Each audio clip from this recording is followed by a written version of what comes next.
Hey, peace and blessings. It's your brother Sorry back with yet another one. Um, Peace to the ancestors. Love y'all. Miss y'all. You know what I mean?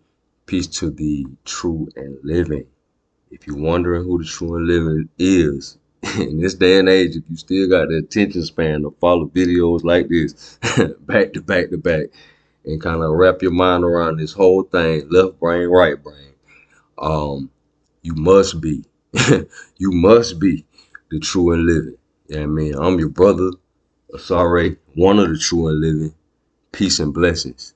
Yeah, I mean, we've been talking a lot about resonance, so that would imply, yeah, I mean, the elevation of any of us collectively, as far as any of us individually, as far as the human family is concerned. We stretching it. It's the human family. Yeah, I mean, um, collectively, if any individual upgrades substantially, it's a benefit to all us as a collective and everything like that. We all, got our own ethnic and tribal affiliations, no doubt. You know what I mean? But um, as the human family or what have you, we trying to like elevate as a collective or whatever. You know what I mean? So peace to the true and living. You know what I mean? So on this one, now, with all that, all the formalities, all the pleasantries, you know what I mean? I always gotta shout everybody out, show a little love and everything like that. Love gets you farther than hate, as I always say. We're gonna get into this, man. We're gonna get into some of the this video. We're gonna get back into the bioetheric feedback loop. Now, when we talk about the bioetheric feedback loop, we got a whole playlist on the electric soul. This is sort of morphing into a playlist. It's a couple more pieces we gonna do on this, so y'all just bear with me and everything like that. All of this is gonna tie heavily into what we've been talking about months and months and years ago. Self to self. This is gonna tie back into it. Self, others to self was the part of the book that I never really talked about. Okay, now we going into that flavor of material and everything like that, and it ties heavily back into the experiential, everything that we learned from Brother Naju. You see what I'm saying? In his system, the experiential, we incorporated that into self to self and everything like that. A lot of the correlations, symbols, patterns, and principles, um, honoring the self and everything like that. um, Archetypes, people as patterns. All of that is coming back in this portion of it, but we're doing a more. This right here is the more science heavy side of it, more receipt heavy side of it for my non-believers. you know. So in this portion of the game, we're gonna get into the geo-etheric modulators, right? Integrating astrocartography, Feng Shui, and Vastu Shastra. Vastu Shastra is the Vedic equivalent of Feng Shui within the Bio-Etheric Feedback Loop framework. Well. So we're going to get into all that. Okay, so um, the idea is that the blueprint, which we commonly on a spiritual side, in various spiritual traditions all over the planet, is commonly called the soul. But in this language, we're excluding the spiritual terminology for the sake of this thought experiment and dealing with the soul, as it were, an electrical phenomena. So the soul corresponds with the blueprint, the soul corresponds as the blueprint of the organism. The DNA being the fractal antenna that facilitates the blueprint and everything like that. So the analog DC system found by Robert Becker that cells communicate through and cellular regeneration and healing operates through, or whatever case may be, would be the substrate along with the melanin and everything like that, that would facilitate the transmission and reception of frequencies and impulses from the greater ether at large and the greater blueprint at large. So that's kind of how we rocking with it. So this would basically make karma, the everyday events of our lives, like what we've been talking about. You see what I'm saying?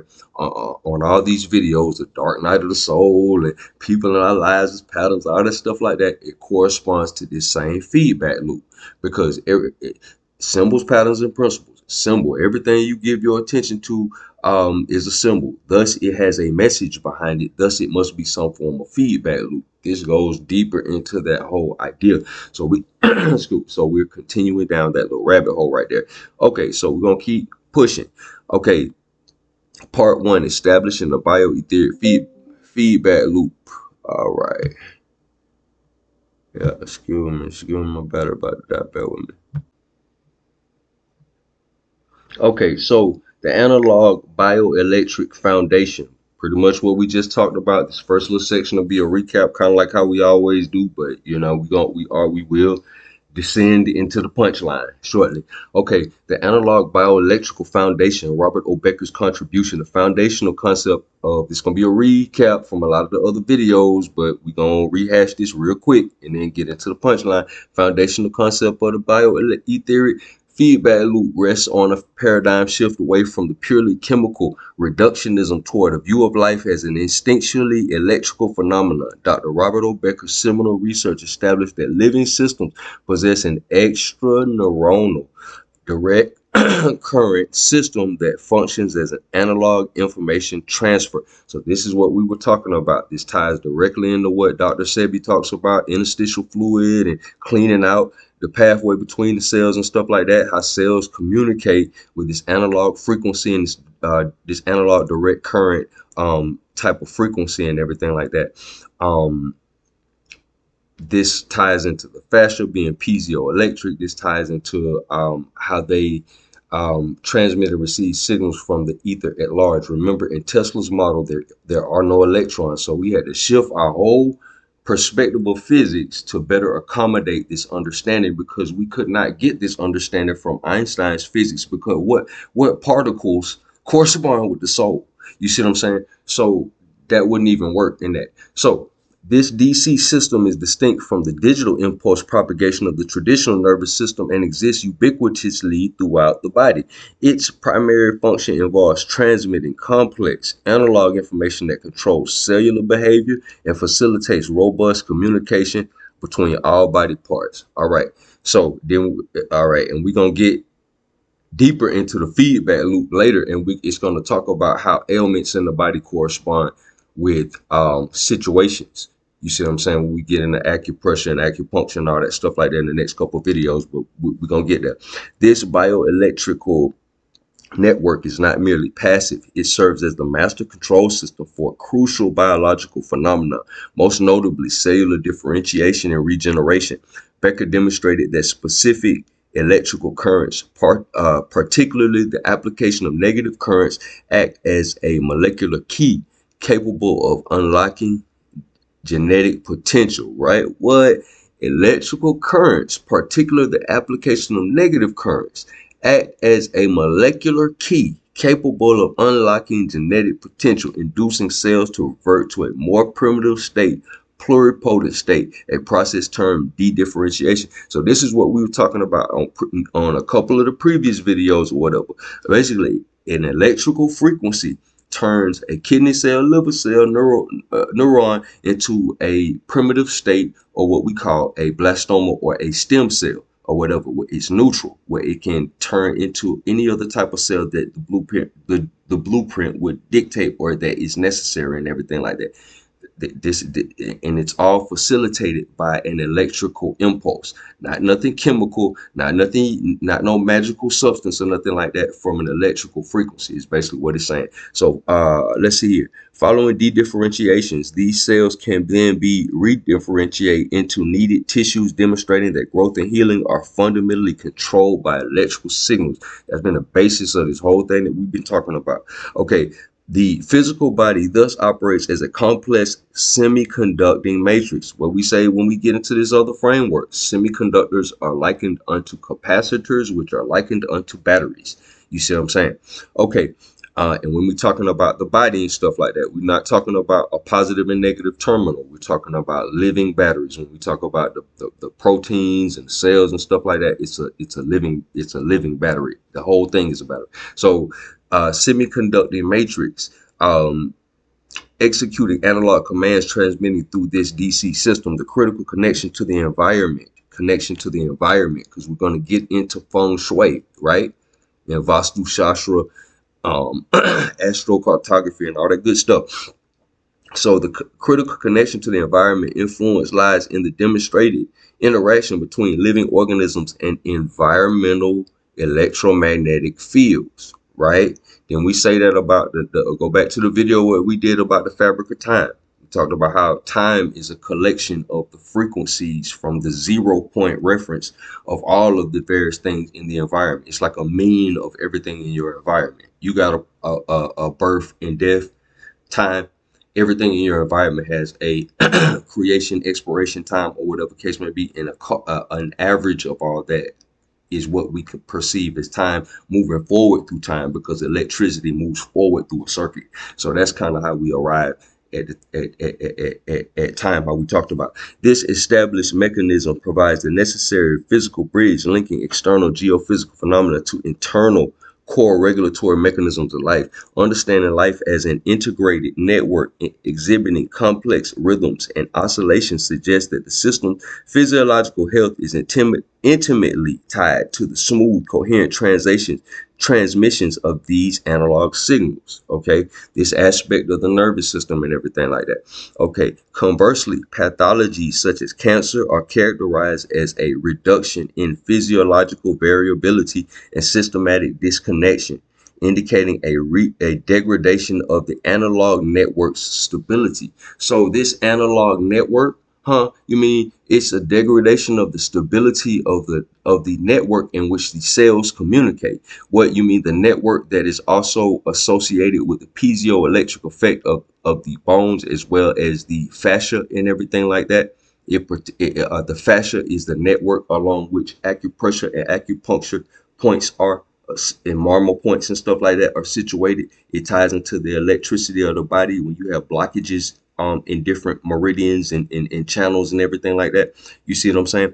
Okay, so conversely, pathologies such as cancer are characterized by reduction in physiological variability and systematic disconnection, indicating a degradation of the analog network stability. Therefore, any external system such as astrocartography, Feng Shui, or Vastu Shastra must necessarily operate by modulating environmental fields to optimize the coherence and stability of internal DC analog information transfer system. So the systems, what we talking about, Vastu Shastra and Feng Shui, organizing your house in different ways or whatever case may be, it modulates environmental fields, just changing the orientation of things. How it talks about, oh, the chi flows through the room this way, and in this orientation, these corners, what is it? Corners expend the energy. Round surfaces contain the energy and everything like that. How they talk about or whatever. That's, you're modulating the environmental field. Okay, so the etheric framework, okay, to fully account for non-local and cosmic influences, the Bio-Aetheric Feedback Loop adopts Nikola Tesla's perspective on fundamental nature of space and time. Tesla proposes space is not a void, but a dynamic, pervasive, and energetic medium, an ultrafine fluid termed the ether, through which all forces, including light and gravity, propagate. Within these frameworks, physical matter itself is viewed not as irreducible particles, but as localized phenomena, specifically concentrated motion or vortices, like we talked about the Lord Kelvin model of the vortex atom and all that. Okay, how everything is considered vortices within the ether. Remember, we talked about the nook to the smallest point, the center of the vortex. Remember, we talked about the center of the magnet being the neutral point in which the positive and negative pole come up out of. Then Ken Wheeler, we referenced him. He talks about centrifugal and centripetal, the north and south pole being related to centrifugal and centripetal, and the block wall in the center of the magnet being the neutral point, the neutral center. How we talking about vortexes and the neutral center. Y'all see my fingers? The neutral center at the center of the magnet and stuff like that. The nook to the haddock point. Don't that sound like our previous video? Okay, let's keep on going. Within the ether, if the motion ceases, the matter dissolves back into the medium, establishing matter as transient and dependent on persistent etheric dynamics. Tesla rejected the concept of space-time curvature, positing that gravity operates as a hydrodynamic push or flow generated by masses within etheric ocean. All right. He's likening the ether like water and how it flows, works like hydrodynamics and things of that nature. Nature is self-similar across scale, how we say. Consequently, all external forces that influence biological systems, from planetary alignment to the Earth's magnetic field, are interpreted not as abstract forces, but as specific, dynamic, electrical, or energetic interactions within this pervasive fluid medium. So everything is a perturbation or a disturbance in the force loop. So when you think when you hear, like I said before in the previous video, sometimes it takes 4 or 5 people to translate one person. When you hear people say perturbation and stuff like that, that's a disturbance in the force. Think about it. Think Star Wars. That's what he's talking about. Okay, in the context of Bio-Etheric Feedback Loop, the concept of the soul is strictly redefined as the etheric blueprint. The concept of the soul is strictly redefined as the etheric blueprint, the persistent, structured electrical configuration, stabilized, infinitesimal whirlwind that defines the form and function of the physical organism. The blueprint retains informational integrity regardless of the state of the physical hardware body.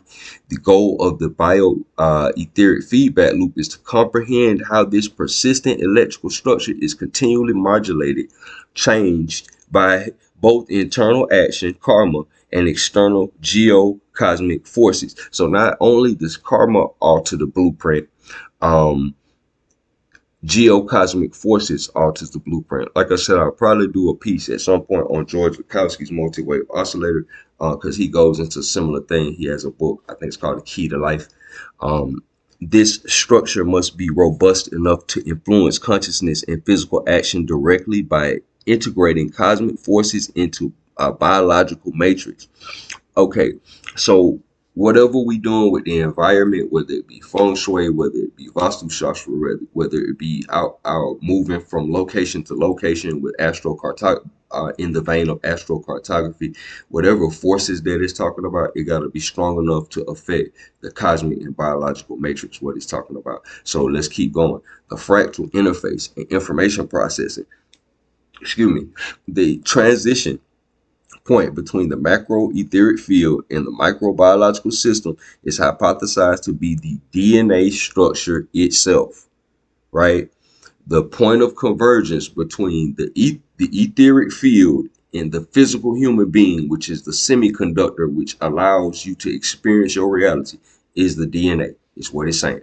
Okay, this coiling of DNA into chromatin confers the geometry necessary for it to function as a fractal antenna. The DNA coiling into chromatin confers the geometry necessary for it to function as a fractal antenna. Fractal geometries are exceptionally efficient at resonating with, okay, fractal geometries are especially efficient at resonating with and responding to an extremely broad range of electromagnetic field spectrum. So so fractal geometries can absorb more frequencies than most of this stuff. Than they absorb frequencies very efficiently.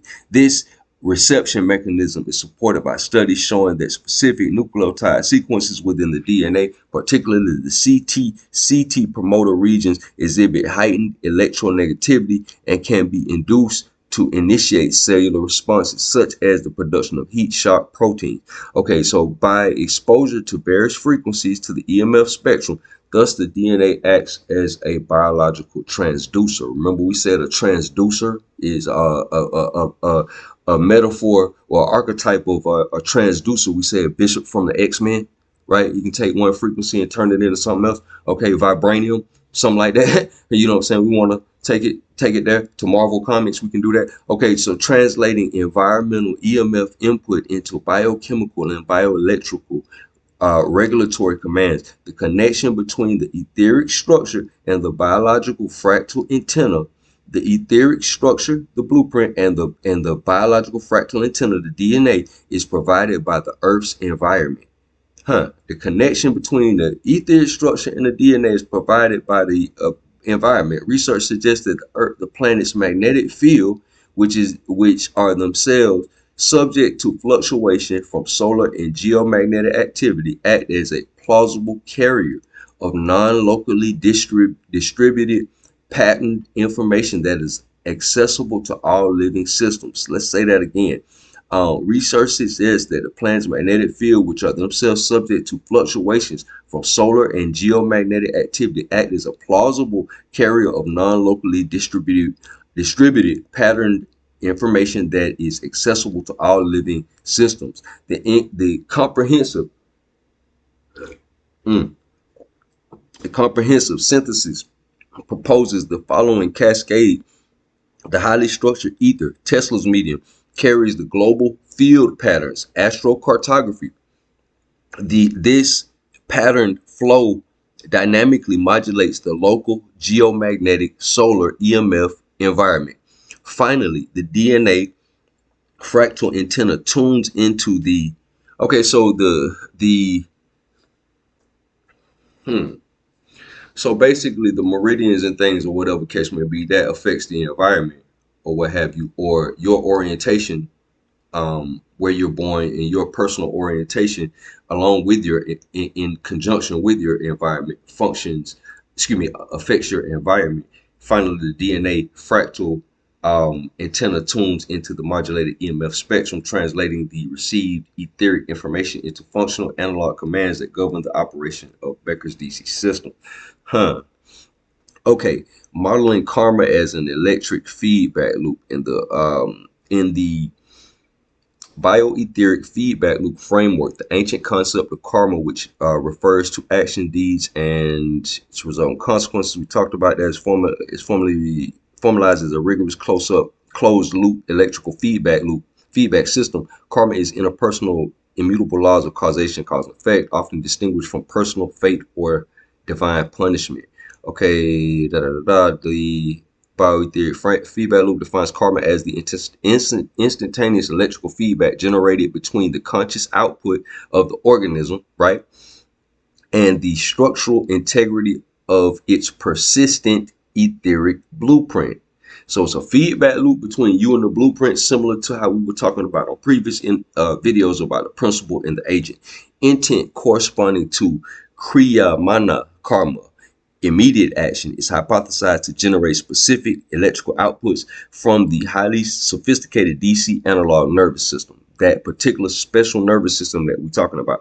A coherent, stabilizing, or compassionate intent results in high integrity electrical pulses and are analogous to a stable frequency.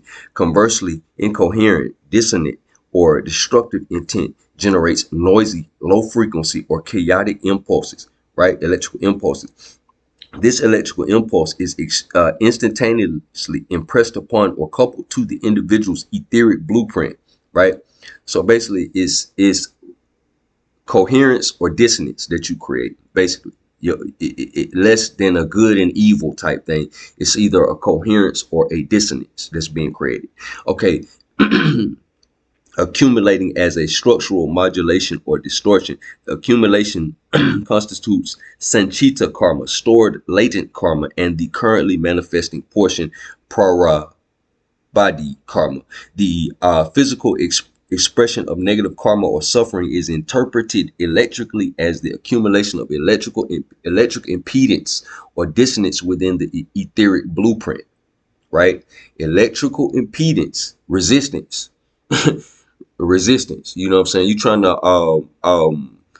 uh your drain got a clog in it. You know what I'm saying? The water going through the drain very slow. It's stopped up or whatever and it can't get there. It's impeded by something in the pipe. You see what I'm saying?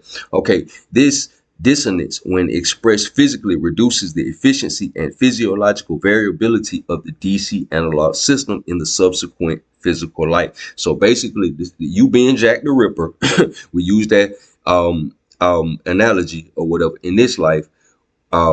It forces the blueprint to adjust itself. So it's going to, you might be born, in some dire circumstance in the next life or situation or whatever to adjust to the problems you cause the blueprint, because you're always trying to, you're in between the world and the blueprint's perfection. So that's kind of what it's talking about in this way. Okay, the moment of physical death is viewed as the final electrical release, analogous to the negative electrical current that triggers cellular de-differentiation. We talked about that with cellular regeneration. Rebirth is the instantaneous reinitialization of a new biological system using the accumulated Sanchi modulated etheric blueprint as the template. The quality of the next life is thus preconditioned by the coherence of the stored electrical pattern. The primary objective of applying location and structural principles becomes the optimization of the bioelectric environment to minimize the induction of karmic dissonance, right? Thereby enhancing the clarity and efficiency of the DC system. Okay, so we're going to get it. This is the second part. This is more closer to the punchline, as I always say. You know what I mean? So this is something more akin to the punchline. Okay, so astrocartography as a global etheric frequency modulator, right? Astrocartography, a field popularized in the 1970s, serves as a powerful locational astrology technique that maps the specific energetic influence of planetary alignments across the globe. It takes the precise positions of the planets at the moment of an individual's birth and projects the lines into a world map, marking where each planet was angular in alignment with the ascendant.